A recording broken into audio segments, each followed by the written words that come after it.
આકાશવાણીનું આ ગુજરાત કેન્દ્ર છે. પ્રસ્તુત છે કાર્યક્રમ સહિયર.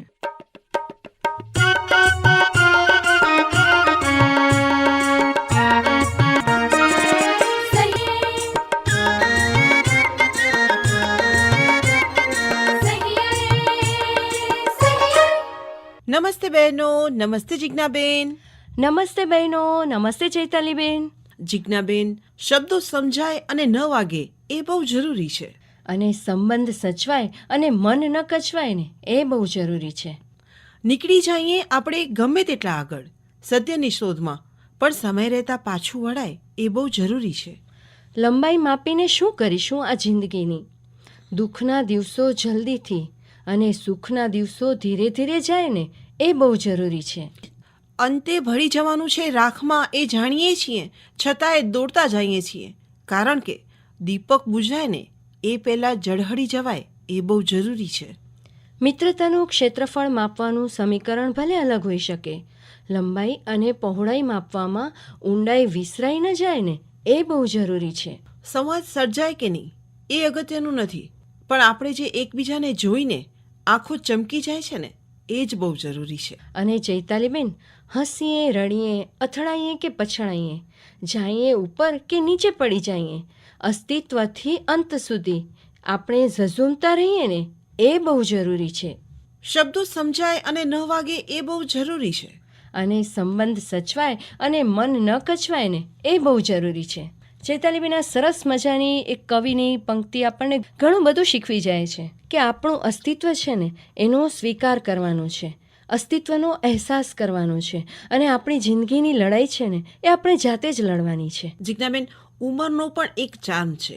જો હોય તબિયત કાબૂમાં ને તો જિંદગી બેફામ છે. હોય જો મિત્રો સરખે સરખા તો જિંદગી પણ જામ છે.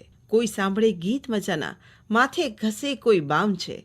જીવી લો મોજ મારીને, ખુશીઓના એ જ દામ છે. સમય કાઢો પોતાના માટે, કારણ કે આખી જિંદગી કામ છે.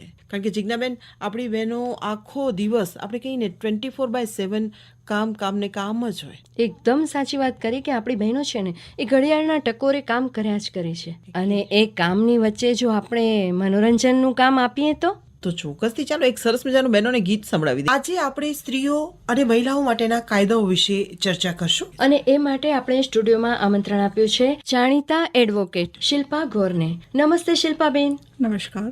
શિલ્પાબેન, તમારો ટૂંકમાં પરિચય આપશો? જી, મારું નામ શિલ્પા બોર છે. હું છેલ્લા 22 વર્ષથી ભુજ અને કચ્છ મધ્યે અલગ અલગ કોર્ટોમાં પ્રેક્ટિસ કરું છું. ભુજ કોર્ટ મધ્યે મીડિયેશન સેન્ટર આવેલું છે, એમાં પણ મીડિયેટર તરીકે છેલ્લા 2012થી કામ કરું છું. મીડિયેટર તરીકે ફેમિલી કોર્ટ અને જિલ્લા કાનૂની સેવા સત્તામંડળ તરફથી પેનલ એડવોકેટ તરીકે પણ મારી સેવાઓ આપું છું. અને JJB મેમ્બર એટલે જુવેનાઇલ જસ્ટિસ બોર્ડમાં અત્યારે મેમ્બર તરીકે પણ મારી ફરજ બજાવું છું. બહુ સરસ શિલ્પાબેન. તો સૌથી પહેલા તો આપણી બહેનોને મહિલાઓ માટે કયા કયા કાયદાઓ અમલમાં છે એના વિશેની થોડી જાણકારી આપો.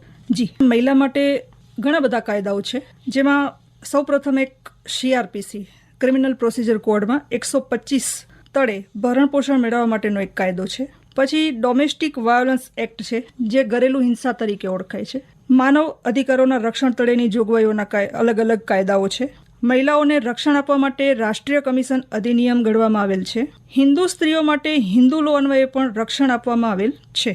મુસ્લિમ સ્ત્રીઓને છૂટાછેડાના હકોના રક્ષણ બાબતનો અધિનિયમ બનાવવામાં આવેલ છે. મુસ્લિમ સ્ત્રીઓ માટે ખૂબ ચર્ચિત એવો ટ્રિપલ તલાકનો કાયદો પણ હાલ અમલમાં આવેલ છે, જે મુજબ સ્ત્રીઓના લગ્ન જીવનને સુરક્ષા અને રક્ષણ પૂરું પાડે છે. તે ઉપરાંત હિન્દુ વારસા હક, હિન્દુ વિધવા પુનઃલગ્ન અધિનિયમ, ફેમિલી કોર્ટ એક્ટ્સ, પરિણીત સ્ત્રીને મિલકતના અધિનિયમના કાયદાઓ, સ્ત્રીઓના અનૈતિક વેપાર અટકાવવા અંગેના કાયદા, સતી થવા અંગેના ધારા, દહેજ પ્રતિબંધક ધારા, બાળ લગ્ન પ્રતિબંધ અધિનિયમ, અને આંધ્રપ્રદેશમાં એક અલગ જ પ્રથા પ્રચલિત હતી, તે છે દેવદાસીની એટલે કે સમર્પણ પર. આ પર પણ એક પ્રતિબંધ લગાડવામાં આવેલ છે અને એના માટે પણ એક અધિનિયમ લાગુ થયેલ છે. બીજી વાત કરું તો ક્રિમિનલ પ્રોસિજર કોડની અલગ અલગ કલમો તળે પણ સ્ત્રીઓને સુરક્ષા પૂરી પાડવામાં આવેલ છે, જે પૈકી 498 ક રેપ સંબંધિત ગુનાઓ માટેની કલમો વગેરે જેવી સુરક્ષા કલમોનો સમાવેશ થાય છે. શિલ્પાબેન, તમે બહુ જ સરસ વાત કરી. અને હજી આપણે આગળ વાત કરીએ તો મજૂરી કરતી કે નોકરી કરતી સ્ત્રીઓ માટે કોઈ કાયદાઓ અમલમાં ખરા? જી, મજૂરી કરતી કે નોકરી કરતી સ્ત્રીઓ માટે ઘણા કાયદાઓ અમલમાં છે, જેમાં એક છે પ્રસૂતિ લાભ અધિનિયમ. દરેક સ્ત્રીને પ્રસૂતિ દરમિયાનના જે લાભો મળતા હોય એના માટે એક અધિનિયમ ઘડવામાં આવ્યો છે. બીજું છે સમાન વેતન અધિનિયમ, જે પુરુષ અને સ્ત્રીના વેતનમાં જે ફેરફાર આવતા પહેલા એના માટે કરીને આ સમાન વેતન અધિનિયમ ઘડવામાં આવેલ છે. ગર્ભાવસ્થાનો તબીબી અંત, જે પરીક્ષણ બાબતે જે કાયદાઓ ઘડવામાં આવ્યા છે એમાં પણ આ છે કે ગર્ભાવસ્થા દરમિયાન જે તબીબી પરીક્ષણ થાય અને એના માટે જે સ્ત્રી હોય તો એને ભ્રૂણ હત્યા ને એ વગેરે જેવા કાયદાઓ છે એનો પણ અંત લાવવા માટે અલગ અલગ કાયદાઓ ઘડવામાં આવેલ છે. પછી આપણે કહીએ કે દરેક સ્ત્રી છે એ 24 કલાક કામ કરતી હોય છે, તો એના માટે પણ કાયદો ઘડેલો છે કે ગૃહિણીઓ માટે રોજિંદા ઘરકામમાં ફરજિયાત અઠવાડિક રજા બિલ જેવા કાયદાઓને પણ અમલમાં મૂકવામાં આવેલું છે, જે દરેકને ખબર નથી હોતી. શિલ્પાબેન, આ તમે બહુ જ સરસ વાત કરી કે બહેનો આપણે સવારથી કરીને ઘડિયાળના કાંટે રાત સુધી સતત કામ કરતા રહીએ છીએ અને એ કામ બિન આર્થિક પ્રવૃત્તિ છે અને એના માટે પણ કાયદા ઘડાયેલા છે. આ કાયદા માટે બધા જેટલા લાભો મળે છે બધા સ્ત્રીઓને મળી શકે છે. મહિલાઓ જાગૃત થાય તો એ લાભ લઈ શકે છે. આમ તો એવું છે ને શિલ્પાબેન કે બહેનો આપણી ભણેલી છે પણ પોતાના અધિકારો વિશે એટલી જાગૃત નથી. જી. તો તમે જણાવશો કે બંધારણમાં સ્ત્રીઓને કયા કયા અધિકારો મળેલા છે? જી, બંધારણમાં પણ ઘણી બધી જોગવાઈઓ છે, જેમાં કાયદા સમક્ષ સમાનતા મળેલ છે. એટલે કાયદા પાસે દરેક વ્યક્તિ, સ્ત્રી હોય, પુરુષ હોય, નાના હોય, મોટા હોય, પદાધિકારીઓ હોય, બધા માટે સમાન કાયદો છે. અને કાયદાઓથી સમાન રક્ષણ પણ મળે છે. જેટલું પુરુષોને મળે છે એનાથી વિશેષ પણ સ્ત્રીઓને રક્ષણ મળે છે. એમાં ધર્મ હોય, જાતિ હોય, જ્ઞાતિ હોય, લિંગ હોય કે જન્મસ્થાન હોય, એના કોઈ ભેદભાવ નથી. અને જાહેર નોકરીની બાબતમાં પણ સમાન તકો મળેલી છે. શિલ્પાબેન, આપણે ઘણી વખત એવું સાંભળીએ છીએ કે પતિ એમને મારતો હોય અને એનાથી પતિ પત્નીનો ત્યાગ કરતો હોય, એટલે પીડિત પત્નીને પતિ પાસેથી ભરણ પોષણનો એવો કોઈ હક મળે ખરો? જી, અત્યારે CRPCની કલમ 125 તળે કાયદાથી પત્ની છે એ પતિ પાસેથી પોતાનું અને સંતાનોનું ભરણ પોષણ માંગી શકે છે, જે ક્રિમિનલ પ્રોસિજર કોડની કલમ અંતર્ગત આવે છે. એ મુજબ જો જોઈએ તો પતિથી ત્યજાયેલી હોય, પીડિત હોય, એટલે કે પતિ મારકૂટ કરતો હોય કે એને ઘરમાંથી કાઢી નાખી હોય કે એમને ઘરના એના સાસરિયા પક્ષના તરફથી ત્રાસ થતો હોય, ત્યારે આ એક કલમ એવી છે કે જે સ્ત્રીને રક્ષણ પૂરું પાડે છે, ભરણ પોષણ, જે ભૂખમરાથી એને પીડિત ન બનવું પડે. એટલે પોતાનું અને પોતાના બાળકોનું હક મેળવવા માટે નામદાર કોર્ટ સમક્ષ જાય અને 125ની અરજી કરે તો એને ભરણ પોષણ મળી શકે. શિલ્પાબેન, કે આપણી બહેનો ભણેલી ગણેલી છે, ઘરમાં આપણે સમાનતાની વાત પણ કરતા હોઈએ છીએ, પણ જ્યારે મિલકતના હકોની વાત આવે છે ત્યારે બહેનો છે ને પાછળ રહી જાય છે. તો એ વિશે જણાવો બહેનોને. જી, પહેલાના જમાનામાં એવું હતું કે પિતાની મિલકતમાંથી અથવા માવિત્ર પક્ષની મિલકતમાંથી સ્ત્રીને કોઈ હક નહોતો મળતો. પણ દિવસો જતા જતા, સમય જતા કાયદાઓમાં જે ફેરફાર આવ્યા એ મુજબ માતા પિતાની મિલકતમાંથી હવે સ્ત્રીઓ પણ પોતાનો ભાગ સરખે હિસ્સે માંગી શકે છે. આ બાબતે હિન્દુ અને મુસ્લિમમાં અલગ અલગ કાયદાઓ ઘડેલા છે પાછા. કારણ કે હિન્દુ છે એને સમાન હક મળે છે, જ્યારે મુસ્લિમમાં એ લોકોના નિયમ મુજબ જે હિસ્સો નક્કી કરેલો છે પર્ટિક્યુલર એ મુજબ મળે છે. શિલ્પાબેન, પત્ની આખો દિવસ ઘરે કામ કરે છે અને તેમ છતાં પણ પતિ જ્યારે આવે છે ને ત્યારે પૂછે છે કે તે આખો દિવસ શું કર્યું. આના થકી એને ક્યારેક એવો મારકૂટ કરવાનો પણ પ્રસંગ બને છે, એટલે એમ કે ઘરેલું હિંસા કરે છે. તો આ ઘરેલું હિંસા અધિનિયમ એટલે શું? ઘરેલું હિંસા અટકાવવા માટે સરકારે વર્ષ 2005માં ઘરેલું હિંસા અધિનિયમ લાગુ કર્યો છે. ઘરેલું હિંસા એટલે ઘરેલું સંબંધ ધરાવતી વ્યક્તિ ઘરની મહિલા પર શારીરિક, માનસિક, શાબ્દિક, ભાવનાત્મક કે આર્થિક હિંસા કરે તો એ ઘરેલું હિંસામાં આવે છે. શિલ્પાબેન, ઘરેલું હિંસા જાત જાતની હોય, એમાં શાબ્દિક ટિપ્પણીઓ આવી જાય, શારીરિક માર આવે, તો આ બધી વસ્તુથી સ્ત્રીઓ છે ને ઘણી વખત છે ને બહુ માનસિક રીતે નબળી પડી જતી હોય છે. તો આવા વખતે સ્ત્રીઓએ ઘરેલું હિંસાનો કેસ દાખલ કરવા માટે ક્યાં અરજી કરી શકે? ઘરેલું હિંસા માટે 2 જગ્યાએ અરજી થઈ શકે છે. એક, ઘરેલું હિંસાનો ભોગ બનેલી મહિલાએ નજીકની ફર્સ્ટ ક્લાસ મેજિસ્ટ્રેટ સમક્ષ અથવા પ્રોટેક્શન ઓફિસર પાસે એની ફરિયાદ દાખલ કરવાની હોય છે. પછી આ ઘરેલું હિંસાની ફરિયાદ થયા બાદ સંરક્ષણ અધિકારી એ ઘટનાનો આખો રિપોર્ટ તૈયાર કરે છે અને આવો રિપોર્ટ ફરિયાદ કરનાર સાથે થયેલ હિંસા અંગે પૂછતાછ કર્યા બાદ તૈયાર કરવામાં આવે છે. આપણે ઘરેલું હિંસા વિશે વાત કરી, એમાં જે પ્રશ્ન આવ્યા કે ઘરની મહિલા પર શારીરિક, માનસિક, શાબ્દિક કે ભાવનાત્મક કે આર્થિક હિંસા થતી હોય છે. તો શારીરિક, માનસિક આપણે બધાને ખબર જ છે કે શારીરિક, માનસિક હિંસા એટલે શું. હવે આવે છે શાબ્દિક હિંસા.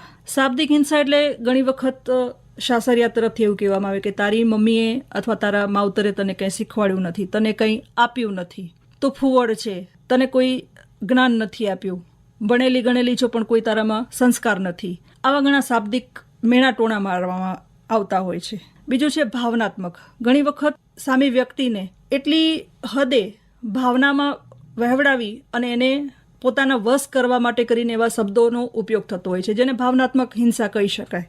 અને ઘણી વખત આર્થિક હિંસા પણ હોય કે જે છોકરી અથવા સ્ત્રી કમાતી હોય એની પાસેથી એના સાસરીવાળા એ પડાવી લેતા હોય છે. બીજું, કામ કરવા માટે ઘણી વખત એમને રોકટોક કરવામાં આવે અથવા તો કામ કરવા માટે એને બળજબરી કરવામાં આવતી હોય, તો આ આર્થિક હિંસામાં પણ એની ગણતરી થઈ શકે કે તું પૈસા કમાવીને આપ, અથવા કમાય છે તો તું અમને આપી દે, પોતા પાસે કંઈ રાખવાનું નહીં. આ બધી જે હિંસાઓ છે તો એ આર્થિક હિંસામાં આવે છે. અને આવી દરેક ઘરની સ્ત્રીઓ માટે જે ખરેખર કમાતી હોય છે એવી સ્ત્રીઓ બોલી નથી શકતી, પણ એને અંદરથી એટલી પીડા હોય છે કે જે ખરેખર જેને કોર્ટમાં આવવા માટે એને કોઈ પ્રોત્સાહન પૂરું પાડતું નથી. અને આવી અરજીઓ કરવા માટે એ પોતાના સંસ્કાર, ઘરના સંસ્કારના કારણે દબાતી રહે છે.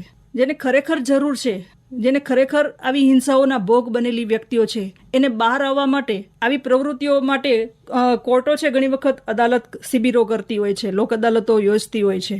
અને ઘણી જગ્યાએ એવું પણ બનતું હોય છે કે જાગૃતિના, કાયદાને લગતા જાગૃતિના પ્રોગ્રામો પણ થાય છે. તેમ છતાં ઘણી સ્ત્રીઓ બહાર નથી આવતી. અને અહીંયા તો ભુજમાં મીડિયેશન સેન્ટર આવેલું છે, તો એ મીડિયેશન સેન્ટરમાં જ્યારે મેટરો મુકાય છે ત્યારે હું એક મીડિયેટર તરીકે જે મારી રોલ ભજવું છું, એની અંદર જે મારી પાસે કિસ્સાઓ મુકાય છે એમાં અલગ અલગ પ્રકારના કિસ્સાઓ હોય છે. અને એ કિસ્સાઓ એવા હોય છે કે જે નાના હોય છે છતાં એનું સ્વરૂપ મોટું હોય છે. અને દરેક વ્યક્તિઓ પોતાની જગ્યાએ સાચી હોવા છતાં એ પોતાને સાબિત નથી કરી શકતી હોતી. ત્યારે મીડિયેશન પ્રક્રિયામાં આખી અમે એમને એ રીતે હેલ્પ કરીએ છીએ. અને મીડિયેશન પ્રક્રિયા એવી છે કે કોર્ટ પણ અમે જે પ્રક્રિયા કરી હોય, કોર્ટ પણ ધારે તો અમને બોલાવી ન શકે એટલી ગુપ્ત પ્રક્રિયા થાય છે. અને આ પ્રક્રિયામાં અમે કોઈ લેખિત કામગીરી નથી કરતા. જ્યારે કોઈ સમાધાન થાય ત્યારે જ એને લેખિત સ્વરૂપ આપવામાં આવે છે અને બંનેની જે શરતો હોય એ શરતોને લખી અને એનું લેખિત સ્વરૂપ આપવામાં આવતું હોય છે. મીડિયેશન સેન્ટરમાં આવા અમારા કિસ્સા આવતા હોય છે. એમાં એક કિસ્સો એવો કહું તમને કે ઘણી વખત કોઈ સ્ત્રી અમારી સામે આવીને બધાની વચ્ચે બેસે ત્યારે પોતાની રીતે પોતાને બોલી નથી શકતી, એક્સપ્રેસ નથી કરી શકતી પોતાની જે દુઃખ છે, જે વ્યથા છે. ત્યારે અમારે એક પ્રક્રિયા એવી પણ કરવી પડે છે કે અમે એને એકલીને સાંભળીએ છીએ. અને એકલીમાં એ ઘણી વખત એવી બધી વાતો કરતી હોય છે કે જે ખરેખર એ કોઈને ન કહી શકે, ન માને કહી શકે, ન સાસુને કહી શકે, ન બેનને કહી શકે, ન ફ્રેન્ડને કહી શકે. પતિ પત્ની વચ્ચેના સંબંધો હોય અથવા તો ઘરના કોઈ એવા પ્રસંગો બનતા હોય છે કે જે કોઈને ન કહી શકે, એ અમારી સામે ખુલીને ઘણી વખત એવી વાતો થતી હોય છે. ત્યારે અમે એને સાચી સમજ આપીએ છીએ અને સાચી જગ્યાએ એને વાળવાની પ્રક્રિયા અને પ્રોસેસમાં એને મદદ કરીએ છીએ.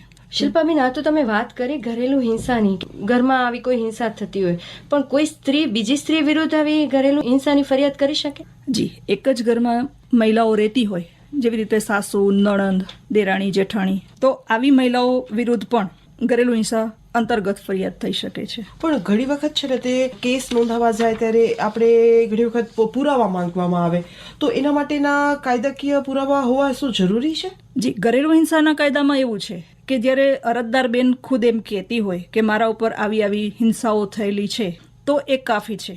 બીજા કેસોમાં જોઈએ તો પ્રત્યદર્શીની જુબાની પણ જોઈએ, એટલે જેણે નજરે જોયું છે. કોઈ દસ્તાવેજી આધારો પણ જોઈએ, ઓડિયો વિડીયો ક્લિપ હોય તો પણ એ પણ પુરાવામાં મૂકી શકાય છે.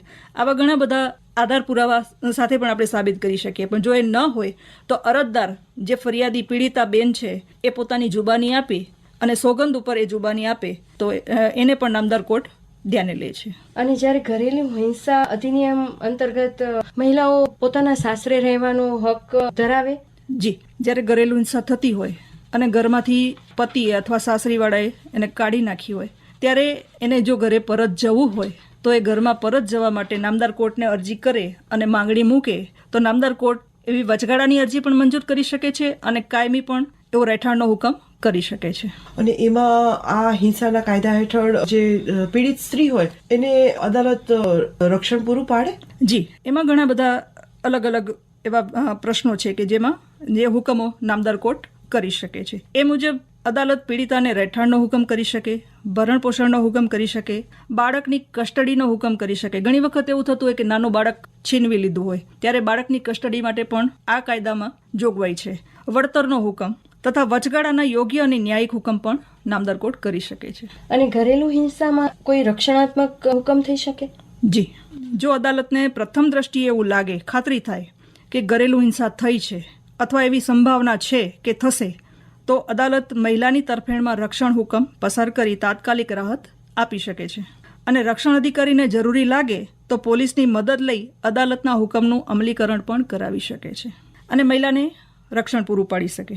કાયદામાં રક્ષણ હુકમ અથવા વચગાળાના રક્ષણ હુકમનો ભંગ કરનારને સજા અને દંડની જોગવાઈ પણ કરવામાં આવેલી છે. બીજું જોઈએ તો ઘરેલું હિંસાની જે કાયદાની વાત છે, તો એની જે અરજીની પ્રક્રિયા ચાલવાની, જે કાર્યવાહી કરવાની હોય, એ 60 દિવસની અંદર એ કેસનો નિકાલ કરવાની જોગવાઈ પણ છે. શિલ્પાબેન, આપણે જ્યારે વ્યક્તિ ભરણ પોષણ માંગવાનો હકદાર હોય, બરાબર, તો એને મેળવવા માટે કયા કયા પ્રાવધાન છે? જ્યારે કોઈ પત્ની અથવા માતા અથવા બાળકો જ્યારે 125ની કલમ તળે કોર્ટને અરજી કરે છે ત્યારે એ વ્યક્તિ સમર્થ નથી હોતી, એટલે નામદાર કોર્ટ સમક્ષ જાય છે. આર્થિક સમર્થ નથી હોતી, એટલે ત્યારે કોર્ટ એ જોવે છે અને સામે પક્ષના પણ આધારોને બધું જોવે અને એના આધારે એવું લાગે કોર્ટને કે ભાઈ પતિ પાસે અથવા પુત્ર પાસે અથવા પિતા પાસે પૂરતા સાધનો હોવા છતાં એ ભરણ પોષણ નથી કરતો અથવા ના પાડે છે, ત્યારે નામદાર કોર્ટ વચગાળાનો પણ હુકમ કરી શકે છે અને આખો પુરાવાની જે પ્રક્રિયા ચાલે એના બાદ સામાવાળાની જે આવક હોય એના પર એ પૂરું ફોકસ કરી અને ઓર્ડર કરી શકે છે.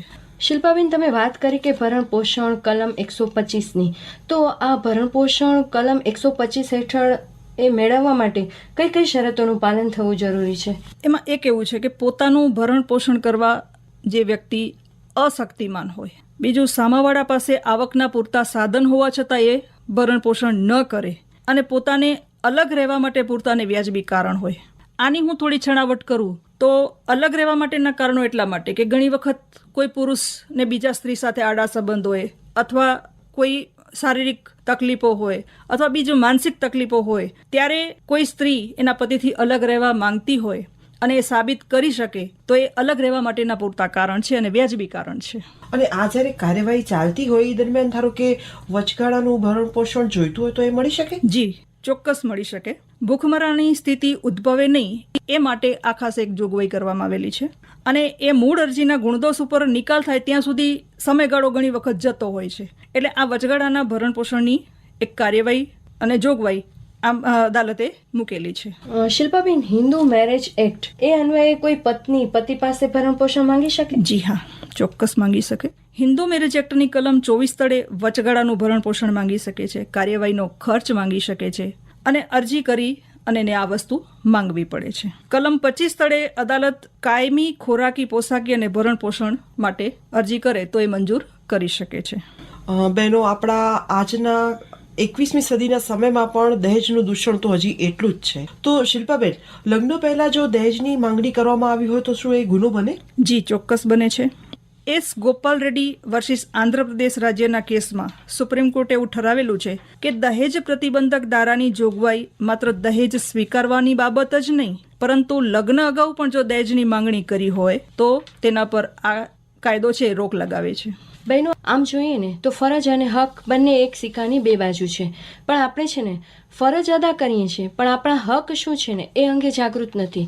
તો શિલ્પાબેન, અમારી જે બહેનો રેડિયો સાંભળી રહી છે એ બહેનોને તમે શું મેસેજ આપશો કે આપણે જે ફરજ અદા કરીએ છીએ ત્યારે ક્યાંય પણ એવી જરૂર પડે તો આપણે અરજી કરવી પડે કે કરવું જોઈએ કે નહીં? અત્યારે પોલીસ પણ આ બાબતે મદદ કરે છે. 498ના ગુનાઓ દાખલ થાય છે પોલીસ સમક્ષ. એમાં પણ મહિલા પોલીસ સ્ટેશન અલગથી મૂકવામાં આવેલું છે જિલ્લા કક્ષાએ.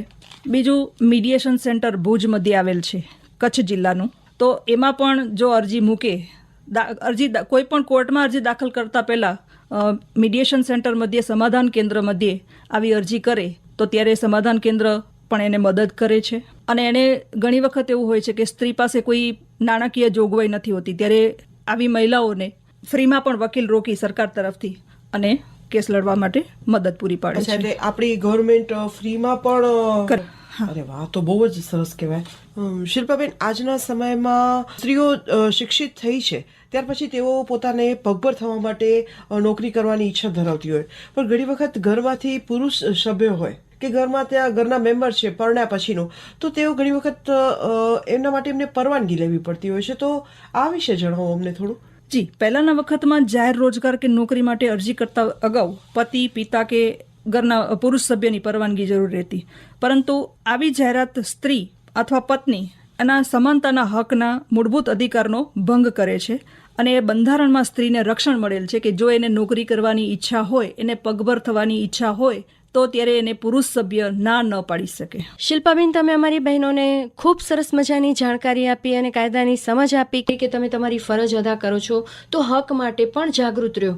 આકાશવાણી ભુજ પરિવાર વતી આપનો ખૂબ ખૂબ આભાર. જી, આપનો પણ ખૂબ ખૂબ આભાર મને બોલાવી.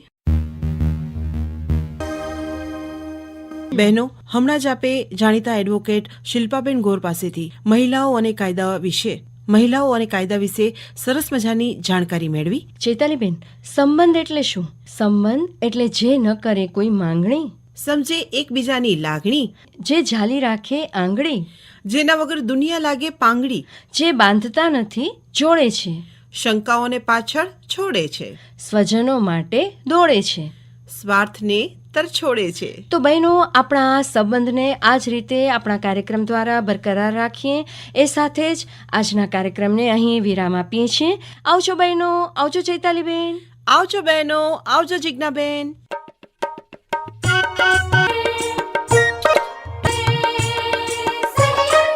સહિયર, આ હતો બહેનો માટેનો કાર્યક્રમ. પ્રસારણ આકાશવાણીના ગુજરાત કેન્દ્ર પરથી કરવામાં આવ્યું.